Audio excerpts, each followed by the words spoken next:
Twitter comments with Jacksepticeye. Jack, you're as great as peanut butter. Wait, are we talking smooth or crunchy type of peanut butter here? Because I can be very smooth, but I can also be rocky.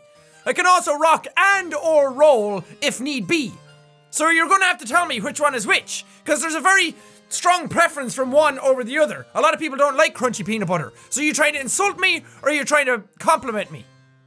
Tell me! So now that the channel is so big, how often do you get recognized daily/weekly? Is it ever hard to go out anywhere? It kind of depends on the time of day. If I go out like during the middle of the day or something, I usually do get recognized fairly often. It's at least 3 times each time I go out, which is lovely because I love meeting people and people are super nice and awesome. But I mean, if I go out into like a nature trail or something, I'm not going to get recognized. Or if I go out at like 10 o'clock at night or 8 o'clock at night or something, you get recognized at different times. So it depends on how busy it is outside. And it's also because I live in such a small town that you get recognized a bit more often. It's usually repeat people as well who see you over and over again. But if I went to like a big city, and sometimes whenever I go to conventions and we walk around the city here, that you don't get recognized all that often. It kind of depends on the busy hours. Do you have a driving license? Sadly, I still don't. I haven't gotten on that. I keep saying that I'm going to, and then I never find the time to actually do it, because there's so much shit going on all the time. I'm either going to conventions, or I'm moving, or there's like stuff to be planned in the future that I can't talk about. Or there's just things going on all the time. And then anytime I do have a moment to myself, I try and enjoy it, and I try and get out, and I try and play some games that I've missed, or shows that I've missed, and movies that I want to see, instead of going off and getting a driver's license. And I have to do like a mandatory set amount of lessons, so I kind of want to do them all in bulk instead of doing one now, one in 2 weeks time, one in a month after that, kind of thing. But because I'm moving, I might try and do it in the UK. We'll see if it's actually easier to do there or not. I don't know. I do have a license of driving people up the wall.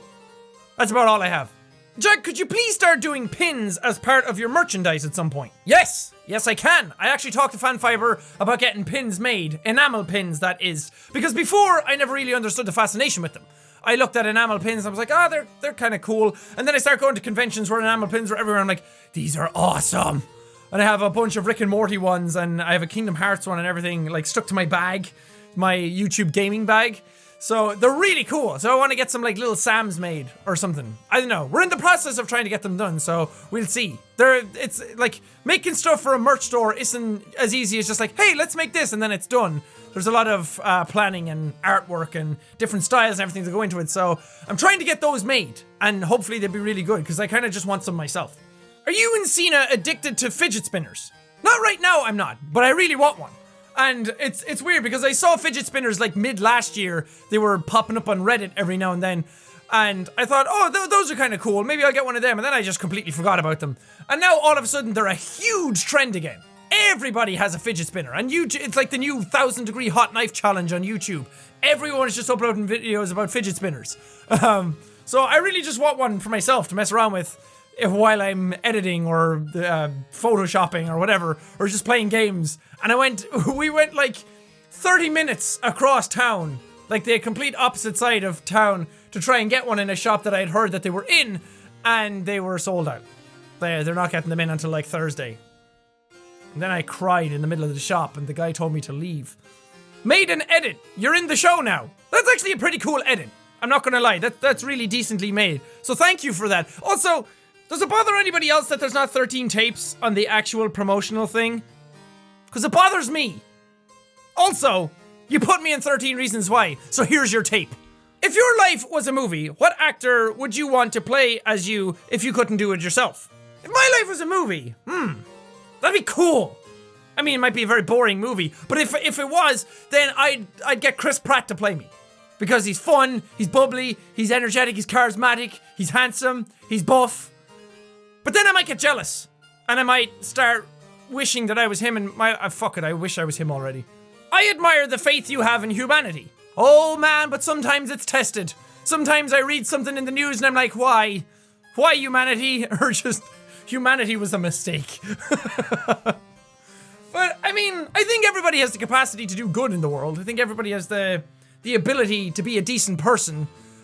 Some people just choose not to be for some reason. So I like to give people the benefit of the doubt even though sometimes that backfires on me, but I'd like to see good in people before I get cynical and pessimistic and start thinking that everyone is a piece of shit until proven otherwise. Jack, life starts at 30. So what the hell have I been doing for the first 27 of it?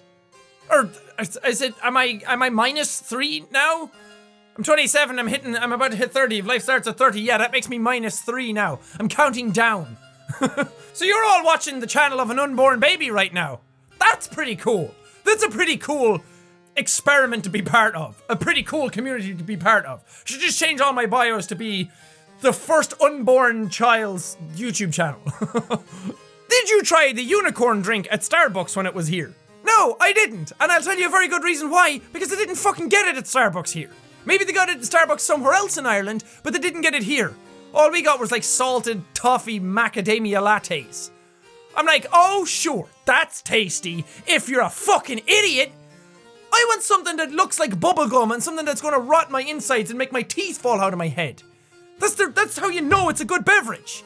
That and it just looked delicious and I heard it tasted really good. And now I'm jealous. But no, we have to get bullshit here. What's your best piece of advice for life? Life is one of those things that everyone takes for granted, I think. Because you're here, you're in the world, you're doing things, but people tend to forget the majesty and the beauty of how you just came to be. How most of us are likely here just by accident, and that the chemical combinations of things that are needed to actually make a human being, and for that to be a success, and for you to actually be standing here on the earth, flying around a ball of fire, is just a freaking miracle upon itself. And we're only here once. You only get one shot at this. You only get one go around in life. So why not make the absolute best of it? That, sure, it's easy to just reside into yourself and be complacent and take things as it is and not go for the things that you really want to go for. But why? Why not just go out there and absolutely go as hard as you can at life? Do the absolute best that you can. And sure, I'm kind of guilty of this at some points as well, where you just sit down and you relax into yourself, and sometimes that's fine. Sometimes you need those days. But at the same time, I always want to try my best in absolutely anything I set my mind to. Because I'm never going to get a chance to be able to do these things again. I'm never going to get a chance to be where I am right now ever again, to be doing this YouTube thing and to take all these opportunities that I can. So I'm going to try my absolute best to do them while I have that opportunity. So any of you out there who are just stuck in a rut or want to do good things, just do it. Otherwise, you're just going to stay in that rut. The opportunity is there to go grab it right now, so do it. What parts of yourself did you retain from your childhood, and how do you feel about this? I still retained my desire to be Spider-Man. That has never changed in the years that I've been alive. I will make that happen. I will be Spider-Man at some point. But I think my energy and my... I don't want to use the word hyperactivity because there's a weird mentality around that word these days, but my kind of energy, my bubbliness, my passion for things, it's a hard thing to describe. My charisma, I guess you could say, my enthusiasm for life hasn't really changed. I've always been a kind of like a, yeah, let's go do this kind of person. I think I've retained most of that in my adulthood. I think I've also kind of retained my childlike wonder for everything. It kind of disappeared for a little while as I was growing up because life comes at you fast and hard, and sometimes life tries to beat that childhood charisma out of you, that sort of wonder, like everything's magical. Life really tries to hammer you down sometimes and get that out of you, but I think I've done well to try and retain that as best I can. And also my desire to climb trees. Do you sing in the shower? There's only a handful of things that are absolutely sure in this life. One is that you have to pay taxes. 2 is that we all have to die at some point. 3 is everyone pees in the shower. And 4 is that everyone sings in the shower. Those are the handful of things that I know that are an absolute certainty in this life. So to answer your question, yes. What is your favorite thing about making an anti-video? The best part about anti-videos isn't making the actual video.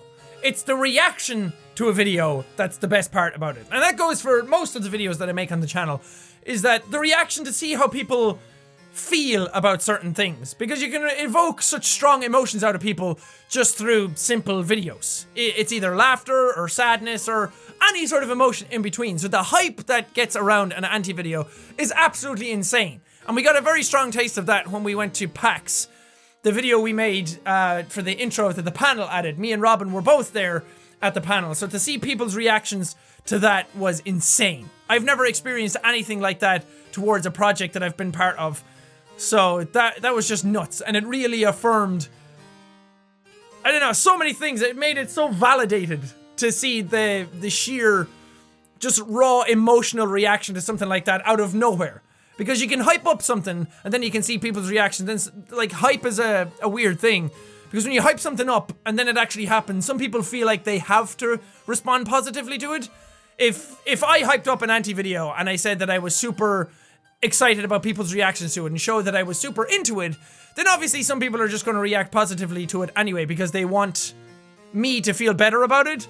But to just drop something on somebody like that, to drop something on a crowd of people like that when they have no idea that it's going to happen, and to see them be extremely excited and enthusiastic about it, is something that you can't put into words. It's such a strong, raw, emotional reaction to something, and that really made my heart sing. What is your biggest pet peeve, or the one thing that makes you furious? I rarely get furious at anything, unless I'm playing like competitive Overwatch and my team just does not listen! There's few things that I actually get legitimately vehement about, or that really pisses me off and makes me angry, because if it does, I'm just going to eject myself from the situation and just not deal with it, because I don't want to be angry. I don't want to be furious at anything. It's such a disgusting emotion to me, and I hate it. It makes me feel miserable. But something that does annoy me whenever I see it is dishonesty. Dishonesty, lying, fakery, manipulation, any of those things that kind of fall into that category really get my gander, because I don't know. I'd like to be a decent person. I like to be a transparent, honest person to the best of my ability. Sometimes you do have to lie about things to spare people's emotions. Little white lies here and there. Everybody does them. Everybody lies about something now and then. But when it comes to actual stuff of consequence, I like to be as honest as I possibly can be. And it really bothers me when I see people with a lot of sway, a lot of influence, or somebody who's in a very serious situation not taking it seriously, or faking their way through it, or lying, or anything like that. Or manipulating people into feeling sorry for them. I really hate that in any walks of life. That if you just be a decent human being, if you just be an honest to God, decent person, that these types of things shouldn't have to sprout up. You shouldn't have to lie. Again, that's easy to say, and it's a very gray area, so I don't want to just make any absolutes, but yeah. Just lying or manipulation or anything in that regard really bothers me, because I try not to do it myself, and I just hate when I see other people do it, because I feel bad for the people on the opposite end of the conversation. It's not that I hate the people for lying, it's that I hate that the other people don't know that they're lying. I hate people pulling wool over others' eyes and trying to just not respecting others. Have you ever taken the time to think what other YouTube names you could have picked? Oh, yeah, if it wasn't Jacksepticeye, oh, there's a lot of room for improvement. Granddaddy Flexmaster, that's a good one. Big Papa Thick, that'd be a fucking fantastic name, I think. Like, what up, y'all? Big Papa Thick here, back at you once again with another brand new reading comments. Susie and the Whippets would be a good one. That's more of a band name, though. Sean the Man That Death Forgot. That has a ring to it, right? It's a bit long, it's a bit wordy, it's a bit like a whole load of balls in your mouth at once, but that has a nice ring to it, I think. Jack, would you ever visit New Zealand? I would love to visit New Zealand, actually, because I've heard it's absolutely stunning. I just don't have the time to travel that far away for any length of time, really. But maybe one day I will. I'll go there and I'll just pretend I'm a hobbit or an elf or something. Just stand on top of a hill and go, "They're taking the hobbits to Isengard! Gard! They're taking the hobbits to Isengard! Gard! What job would you want if you didn't do YouTube? Lion tamer. That or hippo teeth brusher. That'd be a good one. That's a good strong resume starter, don't you think? What did you do? Oh, I spent 5 years brushing hippos' teeth. Like, no one's going to take that away from you because they don't know what it's like. My baby sister's name is Saoirse, and my mom says it's Irish. Is it a common name in Ireland? I wouldn't say it's a super common Irish name. It's definitely Irish, and it's definitely a strong Irish name, but it's not a very common name that you'd hear around a lot. But one thing about that name is that everyone wants to know how to pronounce it. It's Saoirse, not Cersei or Swearse or anything like that. Saoirse. It's pretty easy to say. It just looks really weird because there's a load of letters together that shouldn't be together. But that's Irish all over. And that does it for this reading your comments video. Have you noticed that my background is all different now? You just have Chad in the background. You just see his feet. What's up, Chad? No, don't want weed, dude. But I like these types of videos, and I'm glad they're back. I'm glad I get to do them every so often now and not have to wait 6 months for a super long special.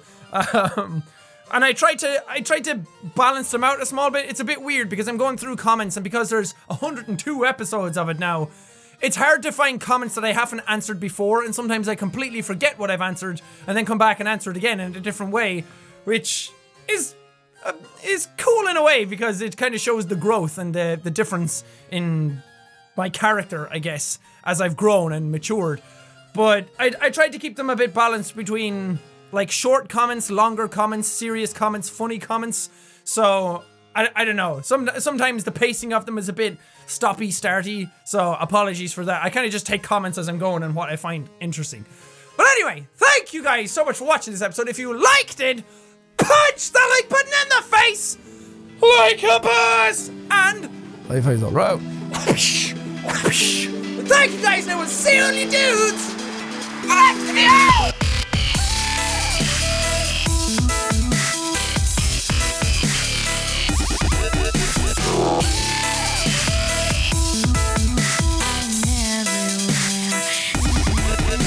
I'm gonna sit here and drink my Curiosity Cola. Goes down smooth.